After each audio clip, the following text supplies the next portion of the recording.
The 90s were a weird time.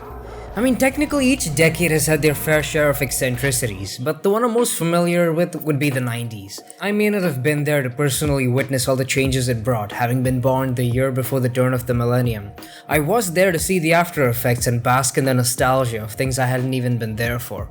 But of all the things that the 90s gave us, the things that stuck out to an impressionable twat like myself were punk rock, edge culture, skateboarding's gay younger brother, you get the idea. These were all things that permeated various forms of media, for better or for worse. And of course, one of those mediums would be that of video games. But not just any video game, for there were certain types of games that lend themselves rather well to these ideas, tiptoeing the line of legality before straight up swinging into the extreme, accompanied by varieties of rock that any true man of culture would be well versed with.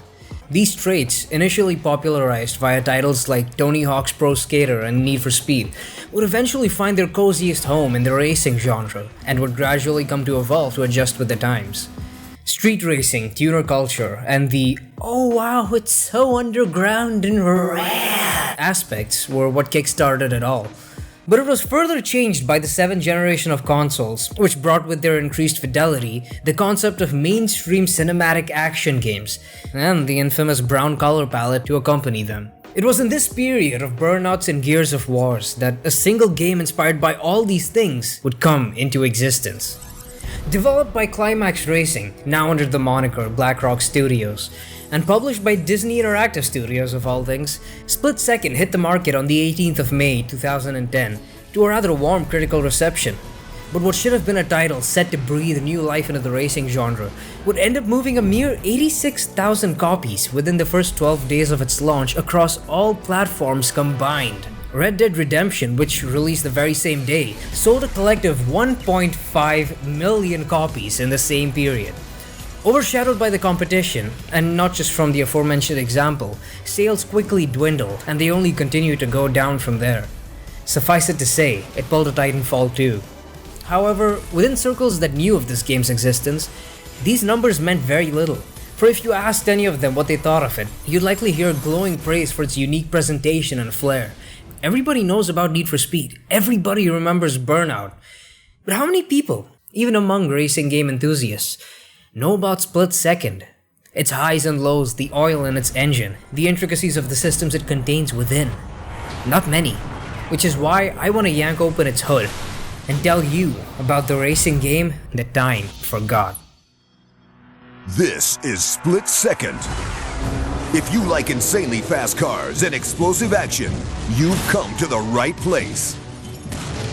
Over the next 12 exciting episodes, contestants from around the world will battle it out on the track with the aim of qualifying for the chance to race the SplitSecond Elite. This band of highly trained drivers are all that stand between the contestants going home and progression to the next round. As the contestants choose which events they want to enter, aiming to earn enough credits to qualify to the Elite Championship race, bridges will fall. Buildings reduced to clouds of dust, and no corner can be considered safe. Drivers, choose your events carefully, and remember to buckle up. It's about to get explosive out there.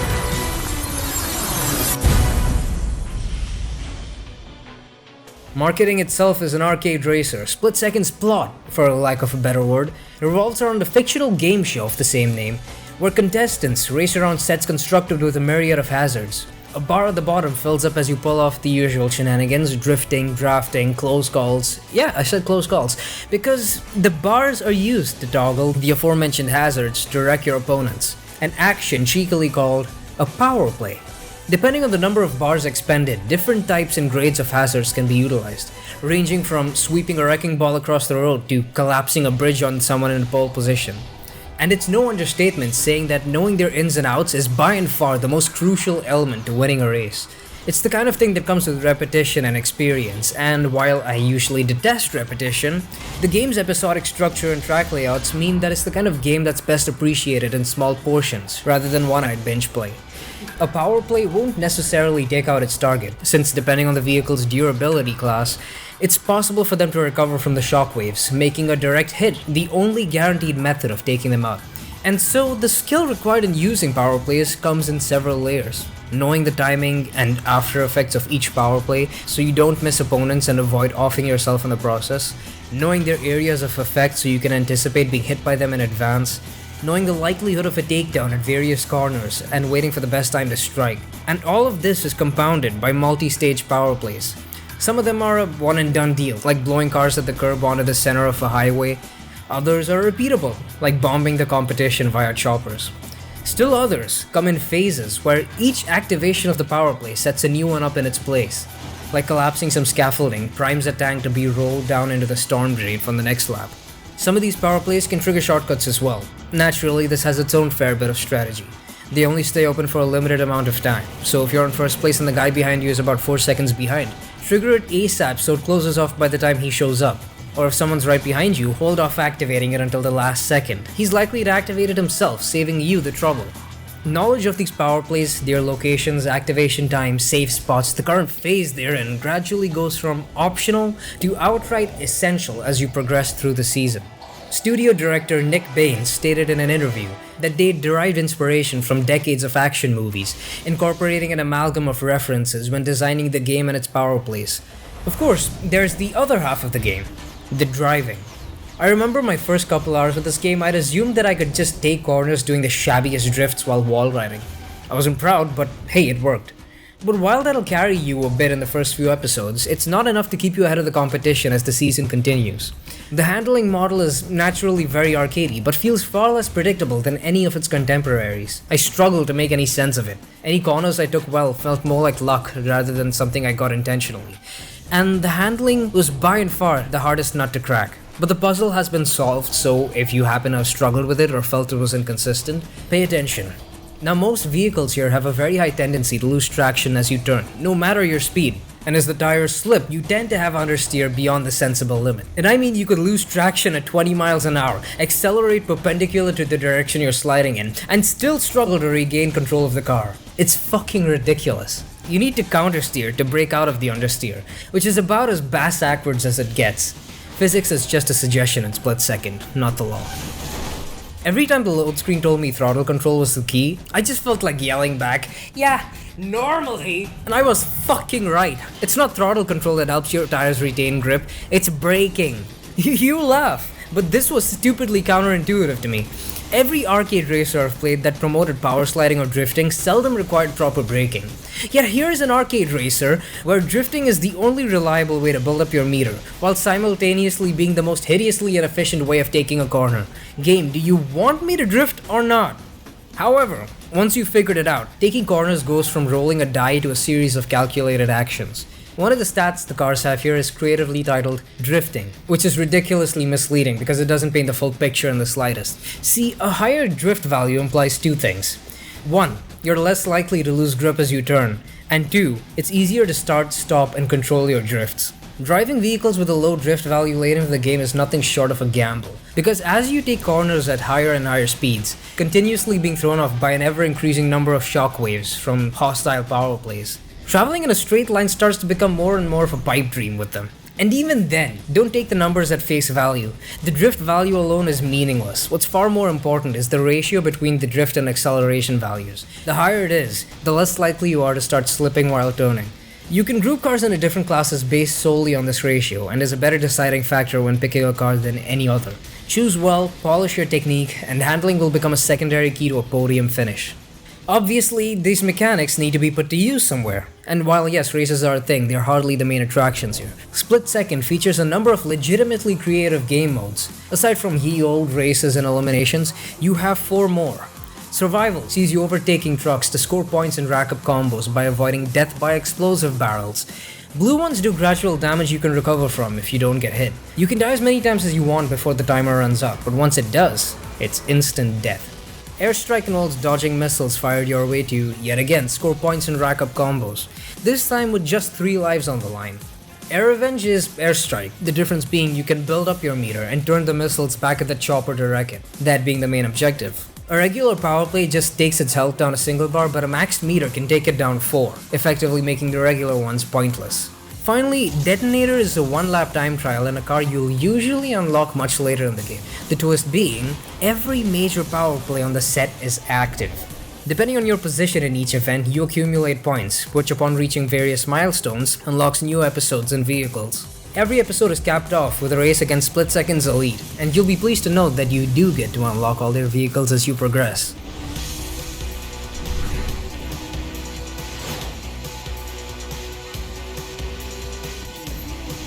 These events play out across a limited number of sets. However, said sets have a number of configurations and routes, each with their own unique power plays and junctions. All said and done, SplitSecond may derive a bit from here and there, but it does them exceptionally well. Of course, gameplay is well and good, but SplitSecond also manages to deliver on its aesthetic. By and far, its crown jewel in its visual department is the post-processing. Per pixel motion blur combined with the camera shake, whose intensity gradually ramps up as the speedometer climbs, adds immensely to the sense of speed. Your very first car feels ridiculously fast. You start to think, well, I doubt it can get much crazier than this. And you'd be wrong.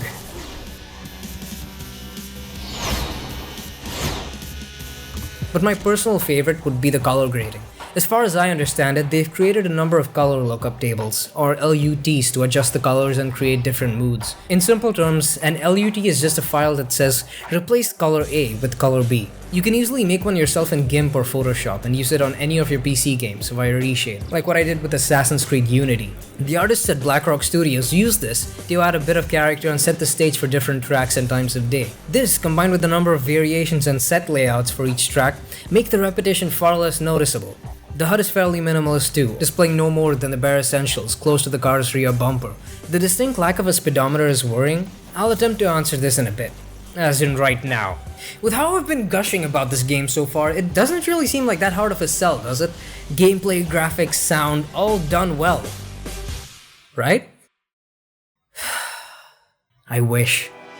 Any and all racing games, particularly arcade racers, are best enjoyed, and in some cases only enjoyed, with the presence of opponents. And if you're not playing against other people, well, naturally you're playing against the AI. And this is where SplitSecond starts to crumble. Director Nick Bain claimed across numerous interviews that the one thing they were heavily against was rubber banding. And if you're someone who's familiar with racing games, then you know where this is heading. No, rubber banding is not absent. I've seen heavy trucks outpace lightweight supercars. I've seen the same car zip past me and struggle to keep up on 2 different laps. I've seen every other car zip ahead at the start of one race, then keep normal pace right after restarting it. I've literally piggybacked off rubber banding AI more times than I can count. The lack of a speedometer and properly quantified statistics make it difficult to 100% verify these variables, but I can assure you, rubber banding exists, and its awfulness is compounded by a number of other questionable decisions. Whenever you start an event, all the AI racers will use vehicles that are roughly within the performance ballpark of the one you chose, thus avoiding being over or underpowered. Seems fair. It gets weird when you realize that the SplitSecond Elite will always keep pace with you no matter what you pick, be it one of the starting vehicles or a car from the endgame. And their vehicles are fixed, they never change. The rubber banding is far more aggressive with them than it is with any of the other standard AI racers. Starting to get a little sketchy now. Well, here's the biggest kick in the face. The AI only ever activate power plays when you're within a certain range of them. I don't mean power plays aimed at you, I mean power plays in general. If you're not around, they won't even so much as bother wrecking each other. Say you're in 4th place and 3rd place has somehow managed a 4-second lead by the grace of rubber banding. You can bet your ass that 1st and 2nd aren't trying to wreck each other. They will never fall behind unless you get lucky with a route changer power play. And good luck saving up for your meter, because when you're trying to keep everyone behind you from rubber banding ahead, you're not gonna have very many bars left. This works the other way too. If by the grace of God you manage to outdo the rubber banding and manage a 6+ second lead, something I've only managed to do 9 times in all my time playing, you will never be hit with a power play, because you're out of range. And for whatever reason, the rubber banding seems to give up at these ranges too, meaning that if the AI is way ahead, they'll stay ahead, and vice versa. There's no catching up if the distance is too large. There's also the element of sheer randomness with the power plays. Normally if you're hit head on, you're wrecked. If not, you get hit with a shockwave instead, which is easy to recover from depending on your proximity and skill. However, with the AI, it's a little different. Head-on collisions will consistently wreck them, sure, but shockwaves are sheer luck of the draw. If 4 AI cars are hit with a shockwave, only 2 will actually feel it. If just one AI gets hit with a shockwave, the game looks at the distance between the both of you and decides on whether or not it's more dramatic to let it feel a shockwave or not. On one hand, the AI will purposely wreck themselves on a power play you activated. On the other, I've dropped an almost perfectly timed chopper bomb on a sports car and it just shrugged it off while I lost traction in a fucking truck. I shouldn't have even felt that given I was further behind. Yet as if to raise his middle finger at Newton himself, this sack of shit brushed past the bomb in the vehicular equivalent of a paper carton, while the steel locker felt the brunt of the aftermath. It's rubbish and it's unfair. The odds are stacked far more against you than they should be, because the AI seems to want to antagonize you more than they want to win. This isn't helped by the fact that their handling is almost flawless. The only exception would be when the raceway is overly crowded and everything just goes snafu. By the time I reached episode 10, all of this had started to become borderline unbearable. The game doesn't feel deterministic, the same actions don't yield the same outcomes. It does not matter how shit you are or how well you play. It does not matter how shoddily you bungle your way through a corner or how cleanly you cut through it. Because as much as those things help, all that effort can be undone by the AI spontaneously deciding to give you a hard time. The closest thing you get to an equalizer are the power plays. But time them as well as you want, they can still rubber band their way back to the front of the pack in no time flat, or just decide not to feel the fucking thing at all. You on the other hand, get hit once and you'll find yourself anywhere from 2 to 7 positions back, and you'll have to crawl your way back to first place inch by fucking inch. The first couple hours with this game are magnificent. The next big hit is begging to burst open from its cocoon, but when it finally does, it just fucks off and leaves behind this rotting mess of opponents. And as the disappointment, the frustration begins to sink in, you have an epiphany. SplitSecond is a racing game in much the same way Resident Evil 6 is a horror game. They do certainly bear the trappings of the genres they claim to belong to, but at their cores, they both aim for the same thing above all else: drama. SplitSecond isn't here to test your skill. It isn't here to act as any sort of proving ground. It's an interactive set piece. It wants races to be as close as possible, as butt-clench inducing as it gets, like Michael Bay's distant 8th cousin twice removed. It wants there to always be at least 3 explosions on screen. There must be drama, no matter the cost. And having been through 5 save files at this point, 2 in just the last week alone, all lost to an infamous PC bug that arbitrarily corrupts save files, I've given up on it. I won't deny that this game has its moments. I've lost count of the number of times I've grazed through situations by the skin of my teeth. The number of times I overcame the AI with a mixture of proper planning, skill, and of course, luck. For every loss at the hand of factors out of my control, there was a narrow victory that earned some excited screaming as I threw my fist into the air and taunted the AI, especially if it was just by a split second. So mesmerizing were these races that I'd forgotten it was hard capped at 30 FPS. You can thank the well-implemented motion blur and sharpish frame pacing for that. I don't doubt for 1 second that this game would be oodles more fun with other people, and I'd love to be able to play this online. But barely anyone bought this game at release. Fewer still bothered with the online versus modes. And of those that continue to play it, I can safely assume that I'm one of the last. Its commercial failure naturally meant that there were no ports to the 8th generation of consoles. Thus ends the story of a game that didn't get the chance it rightly deserved. A game that, while having its fair share of problems, offered up so much in the way of visual effects and potentially causing an actual stir within the arcade racer genre. In its final cutscene, SplitSecond hinted at a sequel, a glimmer of hope still in the eyes of those that made it. But time marched on, and so it, along with several others, forgot all about the little racing game that could.